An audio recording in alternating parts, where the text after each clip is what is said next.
नमस्कार दोस्तों, power of knowledge में आपका स्वागत है। और आज का जो हम कॉन्सेप्ट करेंगे C++ के अंदर वो करेंगे फॉर लूप इन C++।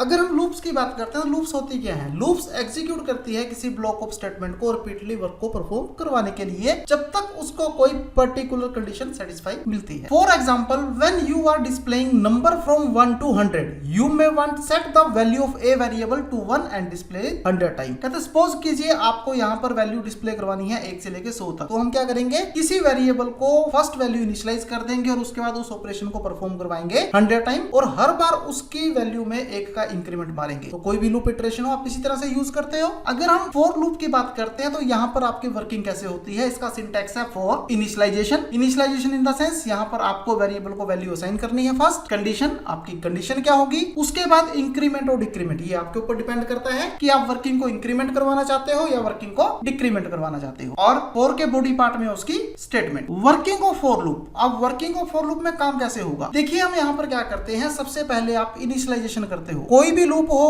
कुछ भी हो, आप इनिशियलाइजेशन लगभग एक ही बार करते हो। कई बार ऐसा है कि आपको वहां वैल्यू अलग अलग बार इनिशियलाइज करनी पड़ जाए, लेकिन तो कई बार ऐसा हो सकता है कि आपको वैल्यूज बार बार इनिशियलाइज करनी पड़ जाए। तो फर्स्ट स्टेप में क्या है कि अगर हम फॉर लूप की बात करते हैं तो इनिशियलाइजेशन यहाँ पर आपकी एक ही बार होगी। इसका मतलब कि इनिशियलाइजेशन जो पार्ट है ये सिर्फ एक ही बार एग्जीक्यूट होगा, मतलब जो ये फर्स्ट पोजीशन है आपके पास ये एक ही बार एग्जीक्यूट होगी। Second step condition. Condition for loop की वैलिडेट होगी हर लूप इटरेशन के अंदर, कि जैसे जैसे वर्किंग परफॉर्म होती जाएगी वो कंडीशन को चेक करता रहेगा। अब अगर तो आपकी कंडीशन ट्रू है तो जो भी स्टेटमेंट आपको लूप बॉडी के अंदर दी गई है वो एग्जीक्यूट होगी, और अगर आपकी कंडीशन स्टेटमेंट कहीं फॉल्स हो जाती है तो फॉर लूप यहाँ पर आगे एग्जीक्यूट नहीं होगी और कंट्रोल ट्रांसफर कर दिया जाएगा नेक्स्ट स्टेटमेंट को प्रोग्राम के लूप के बाद। इसी तरह से थर्ड स्टेप, अब जैसे ही लूप के अंदर वर्किंग परफॉर्म हुई, अब मेरे पास क्या होगा कि वापिस वो इस स्ट्रक्चर पे जाएगा और यहाँ पर इंक्रीमेंट या डिक्रीमेंट करेगा जो भी उसकी रिक्वायरमेंट होगी। फोर्थ स्टेप के अंदर, थर्ड स्टेप के बाद जब आपके पास सारी वर्किंग खत्म हो जाती है तो वो वापिस जाता है सेकंड स्टेप के अंदर, फिर वर्किंग परफॉर्म करता है, फिर थर्ड पे आता है, फिर सेकंड पे वर्किंग परफॉर्म की, फिर थर्ड पे, फिर सेकंड के ऊपर गया। इस तरह से कंडीशन चेक होगी आपके पास, third second third fourth step आपस में रिपीट होते रहे। तो आइए हम इसको एक डायग्राम के थ्रू भी देख लेते हैं कि किस तरह से इसकी वर्किंग होगी, और आगे एक एग्जांपल भी देख लेते हैं जिससे आपको ये समझना इजी हो जाएगा कि आपकी वर्किंग कैसे परफॉर्म होती है। अब क्या है, मैंने यहाँ पर एक फॉर लूप का एग्जांपल लिया है जिसके अंदर मैंने सबसे पहले यहाँ पर हेडर फाइल्स को यूज किया है, इंक्लूड iostream.h, इंक्लूड conio.h, और इसके बाद मैंने यहाँ पर मेन फंक्शन को कॉल किया। मेन फंक्शन में सबसे पहले मैंने किया क्लियर स्क्रीन, कि अगर मेरी आउटपुट स्क्रीन के ऊपर कोई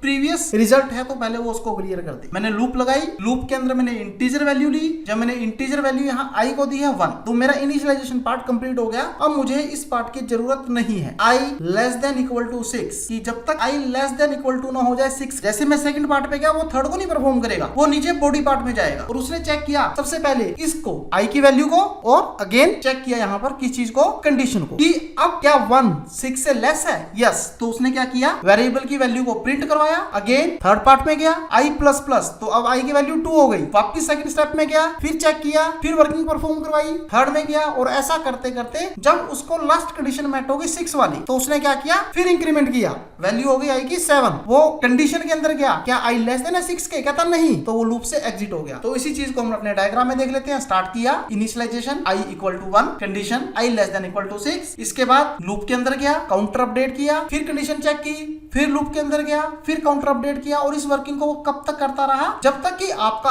i 6 से लेस देन रहा या i 6 के इक्वल रहा। जैसे ये कंडीशन फॉल्स हुई, जब i आपका 7 हो गया, तो इसने वर्किंग को स्टॉप। तो आइए इस प्रोग्राम को एक प्रैक्टिकल अप्रोच में देख लेते हैं कि किस तरह से आपका C++ के अंदर वर्किंग को परफॉर्म करता है। तो अब मैं अपने प्रोग्राम को C++ एडिटर में स्टार्ट करता हूं। मैं सबसे पहले यहां यूज करता हूं hash include iostream.h, hash include conio.h, void main,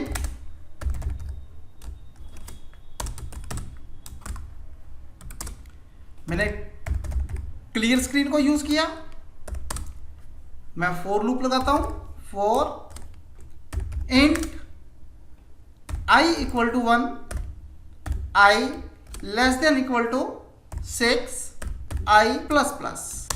मैंने फॉर लूप के बॉडी पार्ट को स्टार्ट किया और इसके अंदर मैं किसी भी वर्किंग को परफॉर्म कर सकता हूं। सपोज कीजिए मैंने यहां पर करना है value of i is, value of i is equal to और यहां मैंने आई ले लिया,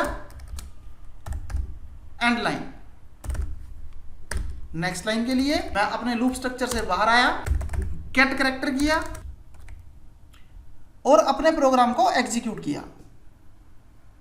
तो ये देखिए इसने मुझे दिखा दिया आई की वैल्यू क्या है, 1 2 3 4 5 6। अब डिफरेंस क्या पड़ता है, मैं यहां करता हूं cout program exit from loop, कि प्रोग्राम लूप से बाहर हो गया है। तो जैसे मेरी वर्किंग कंप्लीट हुई उसने मुझे दिखा दिया कि प्रोग्राम लूप से एग्जिट कर चुका है। अब इसी स्टेटमेंट को अगर मैं यहां ना लेके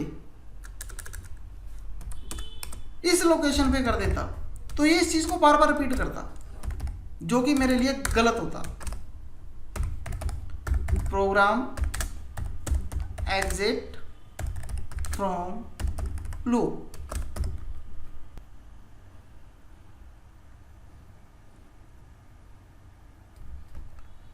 तो ऐसा तो नहीं हुआ कि यहां पर आपका प्रोग्राम एग्जिट किया है लूप से।